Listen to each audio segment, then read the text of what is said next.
सारनगढ़ से और जानकारी दे दें जहां पर महाठग शिवा साहू पर इनाम घोषित किया गया है। सारनगढ़ पुलिस ने 5,000 रुपए का इनाम घोषित किया है। इस वक्त की बड़ी जानकारी, शिवा साहू की तलाश लगातार सारनगढ़ पुलिस कर रही थी और अब शिवा साहू पर 5,000 का इनाम घोषित किया गया है। तो देखिए, शिवा साहू को गिरफ्तार कराने वाले को मिलेगा इनाम। शिवा साहू पर है 2 करोड़ 26 लाख रुपए की ठगी का आरोप। पिछले 2 महीने से फरार चल रहा है ये शिवा साहू, जिसकी पुलिस तलाश कर रही है और अब पुलिस ने इस पर इनाम भी घोषित कर दिया है। देखिए, फरार साथियों पर भी इनाम घोषित किया गया है। जो शिवा साहू के साथी हैं, जो इस पूरी घटना में शिवा साहू के साथ शामिल थे, उन पर इनाम भी घोषित किया गया। लेकिन सवाल ये है कि क्या 5,000 के लिए वही गांव के लोग जिनको शिवा साहू पाल रहा था इस पैसे से, और वही लोग जो शिवा साहू को कई बार बचाते हुए भी नजर आए, क्या शिवा साहू की जानकारी दे देंगे? शिवा साहू को पुलिस गिरफ्तार आखिर कब कर पाएगी, ये भी बड़ा सवाल है। और ये इनाम सारनगढ़ विलायगढ़ पुलिस अधीक्षक पुष्कर शर्मा ने रखा था। अब देखिए पुलिस को कितनी सफलता और कब हाथ मिलती है।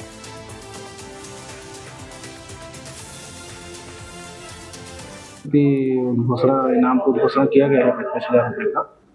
जो लोग उनके बारे में बताएगा, उनको पुलिस अधीक्षक कार्यालय से निर्णय के आधार पर इनाम दिया जाएगा। कितना का इनाम?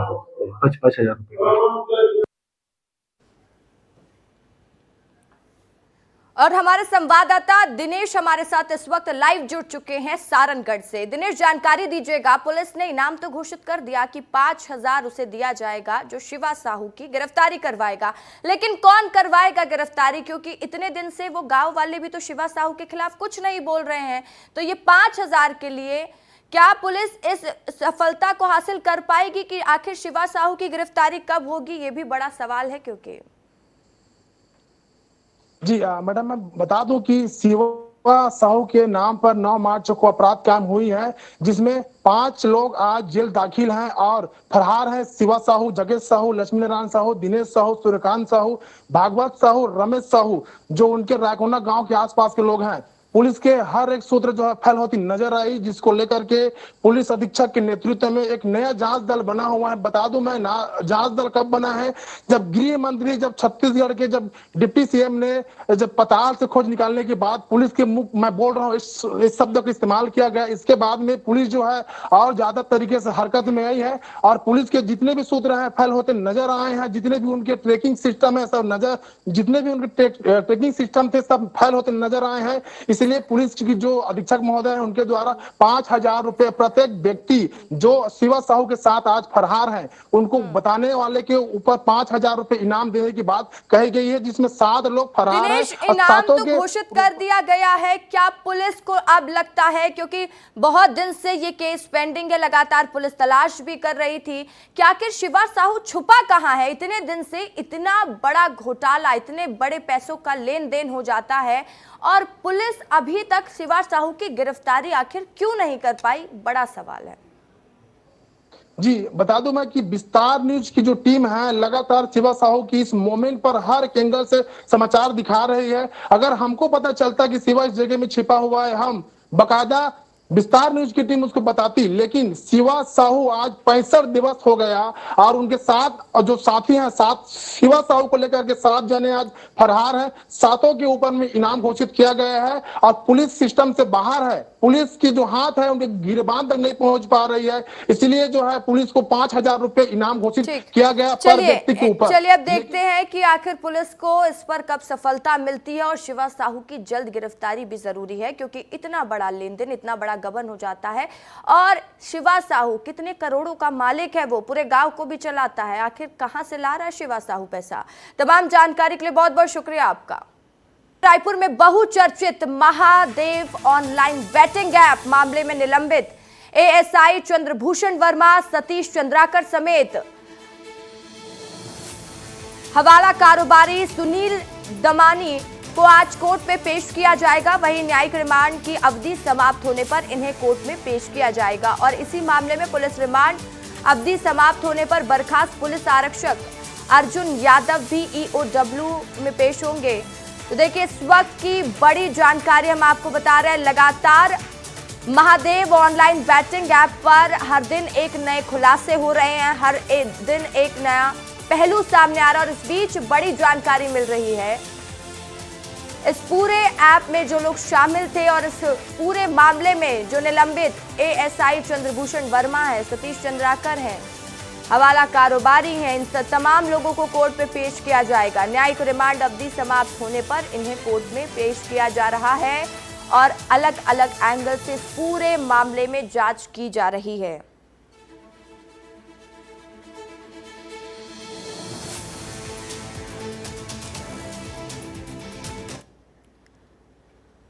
तो इसी से जुड़ी हुई एक और जानकारी हम आपको दे देते हैं। रायपुर से बड़ी जानकारी मिल रही है। 140 करोड़ का कस्टम मिलिंग घोटाला मामला है। मार्कफेड के पूर्व एमडी मनोज सोनी को ईडी का आज कोर्ट में पेश होने का समन पहुंचा। तो देखिए, कोर्ट में पेश होना पड़ेगा। कोर्ट ने आरोपी को 5 दिन की ईडी रिमांड पर सौंपा था।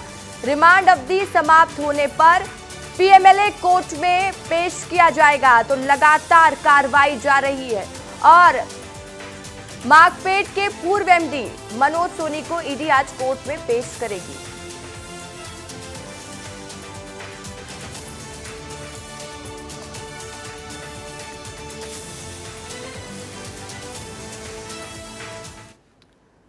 तो देखिए, ज्यादा जानकारी के साथ इस वक्त रोहित मेरे सहयोगी मेरे साथ लाइव जुड़ चुके हैं। रोहित, लगातार हम देख रहे हैं कि महादेव ऑनलाइन बैटिंग सट्टा ऐप के मामले को लेकर कुछ ना कुछ खुलासे भी हो रहे हैं। इस पर लगातार जांच भी जारी है। अब एएसआई जो निलंबित कर दिए गए थे, तमाम लोगों को कोर्ट में पेश होना है। क्या नया पहलू सामने आ सकता है आज? बिल्कुल, देखिए नया पहलू ये है कि महादेव सट्टा ऐप में कई पुलिस के बड़े अधिकारी थे, वो भी संलिप्त थे, उनकी भी संलिप्तता दिखाई दी। इसके अलावा जो बड़ी संख्या में जो दुबई से कनेक्शन है वो तमाम जगहों पर देखने को मिलता था और दुबई से कनेक्शन होने के बाद में यहाँ पर जो राज्य स्तर है वहाँ पर सट्टा संचालित किया जाता था। इसके अलावा मुंबई में एक बड़ा हब बनाया गया था। मुंबई में आपको याद भी होगा, कुछ दिनों पहले पुलिस ने एक बड़ी टीम को जो है वो लगभग 45 लोगों की टीम को मुंबई से पकड़ के लाया था। पुणे में वो तमाम लोग इसके अलावा पुणे में वो तमाम लोग छुपे थे। तमाम लोगों को जो है वो लगातार पकड़ के लेकर आया जा रहा है। आज एक बार फिर से जो तमाम जो लोग हैं महादेव सट्टा ऐप से जुड़े हुए तमाम लोगों की कोर्ट में कुछ सामने आएगा। और एक और जानकारी मिल रही है रोहित, इस वक्त 140 करोड़ का कस्टम मिलिंग घोटाला और इस मामले पर भी आज कोर्ट में पेश करेगी ईडी। बिल्कुल, देखिए कई सारे घोटाले हैं और कई सारे घोटालों का लगातार जांच जो है वो की जा रहा है। और इसके अलावा कस्टम मिलिंग घोटाला का अगर बात किया जाए तो इस पे जो मोटा चावल है उसे पतला चावल बताकर और पतला चावल को मोटा चावल बताकर जो है वो बिल से छेड़खानी की जाती थी और उस बिल से छेड़खानी के माध्यम से इस घोटाले को अंजाम दिया गया था, जिसपे जो है वो मार्कफेड के पूर्व एमडी मनोज सोनी को ईडी ने गिरफ्तार किया है, अपने जद पर लिया है। और जद पर लेने के बाद में पिछले 5 दिनों के दौरान पर किस तरह से वो घोटाले को अंजाम देते थे, कैसे वो जो मोटा चावल है पतला चावल है दोनों के बीच में अंतर बनाकर जो बिलिंग है उस पर गड़बड़ी होती थी, इस तमाम चीजों को लेकर चर्चा किया जाना था। इसके अलावा इस पे जिला और राज्य राइस मिलर एसोसिएशन के जुड़े हुए लोग जो थे उनकी भी संलिप्तता दिखाई दे रही है, तो उनके बारे में भी ईडी ने जानकारी एकत्रित की है। जिसके बाद आज एक बार फिर से, क्योंकि रिमांड आज से खत्म हो जाएगी, तो आज फिर से एक बार पेश किया जाएगा और 14 दिन की रिमांड की मांग की जा सकती है, क्योंकि इसमें काफी कुछ जांच के पहलू अभी बचे हुए हैं जिस पर जांच आगे समय पर होगा। ठीक है रोहित, इस खबर पर आप नजर बनाए रखिए, आगे की अपडेट आपसे लेंगे। फिलहाल के लिए बहुत बहुत शुक्रिया आपका। कोरबा के पाली में भीषण सड़क हादसा हुआ है। वहीं पुटा गांव में तेज रफ्तार बाइक पेड़ से टकरा गई। गंभीर हादसे में 2 लोगों की मौके पर ही मौत हो गई है। एक युवक गंभीर रूप से घायल बताया जा रहा है। घायल युवक को फिलहाल बिलासपुर रेफर कर दिया गया है, जहां उसका इलाज जारी है।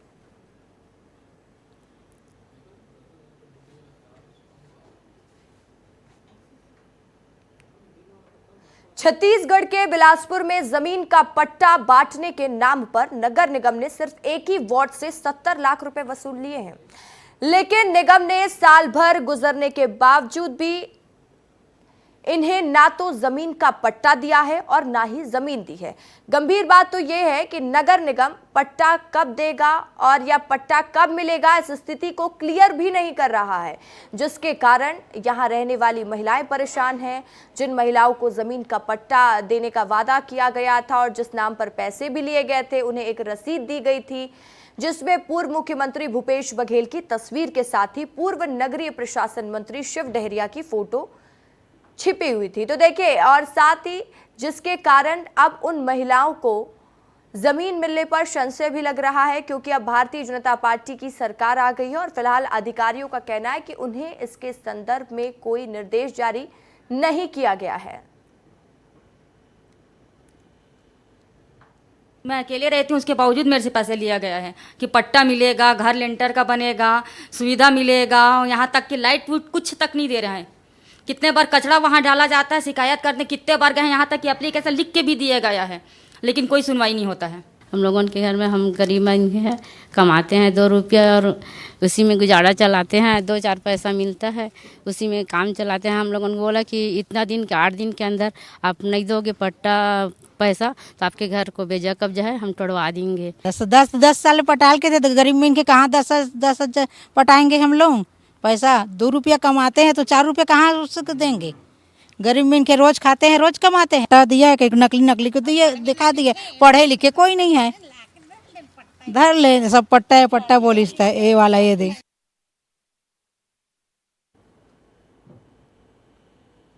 विस्तार न्यूज को महिलाएं अपना दर्द बताते हुए कहती हैं कि उनके घर में खाने पीने का सामान नहीं है, राशन खत्म हो गया है और दूसरों के घरों में नौकर बनकर काम करना उनकी मजबूरी बन चुकी है।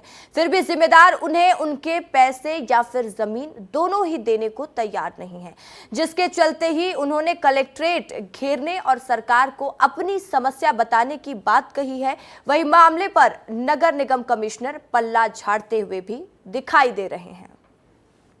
आरोप कहना सही नहीं होगा, क्योंकि ये गवर्नमेंट के जो निर्देश थे उसके हिसाब से 10 रुपये स्क्वायर फीट के हिसाब से मैक्सिमम 700 स्क्वायर फीट तक का शुल्क जमा कराया गया था। चूँकि ये पूर्व सरकार की योजना थी और अभी सरकार बदल चुकी है और आचार संहिता भी प्रभावी है, इस संबंध में वितरण के लिए कोई निर्देश अभी फ़िलहाल नहीं है। तो अभी मैं इस जोन में अभी आया हूँ, मैं देख लेता हूँ, आपके माध्यम से जानकारी हुई है, पुनः एक बार हम प्रचार प्रसार करा देते हैं। अगर इस तरह के हितग्राही हैं तो वस्तु स्थिति से उनको अवगत करा देंगे।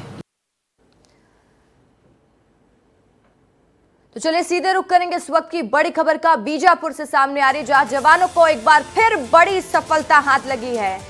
39 लाख के 9 इनामी नक्सली सरेंडर कर चुके हैं। तो देखिए, 9 इनामी समेत 30 नक्सलियों ने सरेंडर किया है। बीजापुर एसपी और सीआरपीएफ के अधिकारियों के सामने नक्सलियों ने सरेंडर किया है। 2 स्थायी वारंटी नक्सलियों ने भी अपना आत्मसमर्पण किया है। जनवरी से अब तक 180 नक्सलियों को गिरफ्तार किया जा चुका है।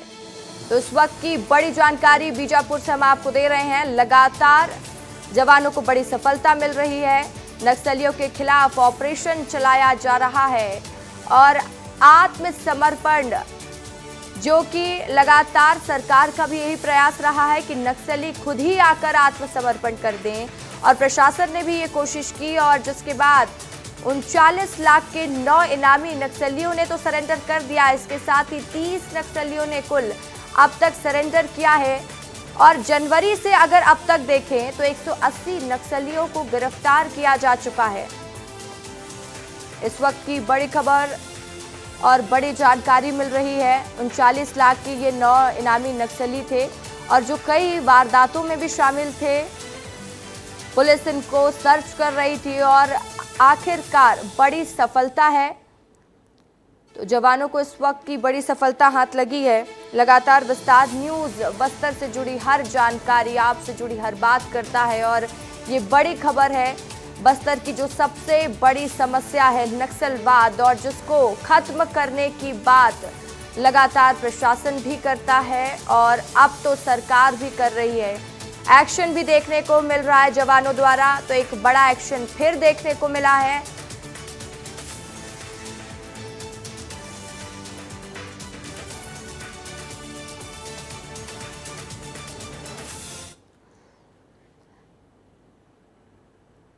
तो छत्तीसगढ़ के बाद बात मध्य प्रदेश की कर लेते हैं। भोपाल से बड़ी खबर सामने आ रही, जहां देश भर में बीजेपी के चुनाव कैंपेन संभालेंगे मध्य प्रदेश के नेता। तो मध्य प्रदेश में चुनाव संपन्न हो चुके हैं। अब मध्य प्रदेश के नेता दूसरे राज्यों में चुनावी कमान संभालते हुए नजर आएंगे। CM doctor Mohan Yadav UP और दिल्ली में चुनावी होंकार भरेंगे। साथ ही पूर्व सीएम शिवराज सिंह चौहान दिल्ली और वीडी शर्मा यूपी में प्रचार प्रसार करते हुए नजर आएंगे। यूपी के हमीरपुर में जनसभा और दिल्ली में सीएम का रोड शो होगा। दिल्ली में जनसभा होगी, महिला सम्मेलन का आयोजन किया जाएगा, दलित सम्मेलन में भी शामिल होंगे शिवराज सिंह चौहान।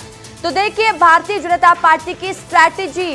पूर्व मुख्यमंत्री शिवराज सिंह चौहान जो महिलाओं में हमेशा एक लोकप्रिय नेता रहे हैं, महिलाओं के लिए योजना के प्रति जाने जाते हैं, वो दिल्ली में जनसभा तो करेंगे और महिला सम्मेलन भी करेंगे, महिलाओं को साधने की कोशिश भी करेंगे, दलित सम्मेलन के माध्यम से दलितों को साधने की कोशिश भी करते हुए नजर आएंगे। हमीरपुर में सीएम के साथ वीडी शर्मा भी चुनाव प्रचार प्रसार करेंगे। मध्य प्रदेश में 4 चरणों में चुनाव संपन्न हो चुका है, तो अब मध्य प्रदेश के तमाम दिग्गज दूसरे प्रदेश जाएंगे और चुनावी प्रचार प्रसार करते हुए भारतीय जनता पार्टी के लिए शक्ति प्रदर्शन करते हुए नजर आएंगे। तो यूपी को किस तरीके से संबोधित करते हुए और साधते हुए सीएम डॉक्टर मोहन यादव नजर आएंगे। हमने देखा है कि जब से डॉक्टर मोहन यादव मध्य प्रदेश के मुख्यमंत्री बनाए गए, उसके बाद से वो यूपी में एक यादव वोट बैंक को साधने के लिए बार बार पहुंचे। और एक बार फिर हर दिन का दौरा देखिए कि किस तारीख को मध्य प्रदेश के मुख्यमंत्री कहां रहेंगे। 13 फरवरी से उन्होंने शुरुआत की थी, तो देखिए आजमगढ़ पहुंचे थे और जब से वो मुख्यमंत्री बने हैं वो यूपी पहुंच रहे हैं। लखनऊ पहुंचे थे 3 मार्च को यादव को साधने की कोशिश। मान लीजिए कि यादव ब्रांड एम्बेसडर के तौर पर भी डॉक्टर मोहन यादव भारतीय जनता पार्टी में देखे जा रहे हैं। अप्रैल 29 को अमेठी पहुंचे थे, तो हर सीट तक पहुंच रहे हैं और बड़ा प्रदर्शन 3 मई बदायूं संभल पहुंचे हुए थे। उत्तर प्रदेश के दौरे पर लगातार हम देख रहे हैं कि डॉक्टर मोहन यादव पहुंच रहे हैं, यादव वोट बैंक को साधते हुए नजर आ रहे हैं। भारतीय जनता पार्टी हर स्ट्रैटेजी पर काम कर रही है, हर वर्ग को साधने की कोशिश लगातार कर रही है।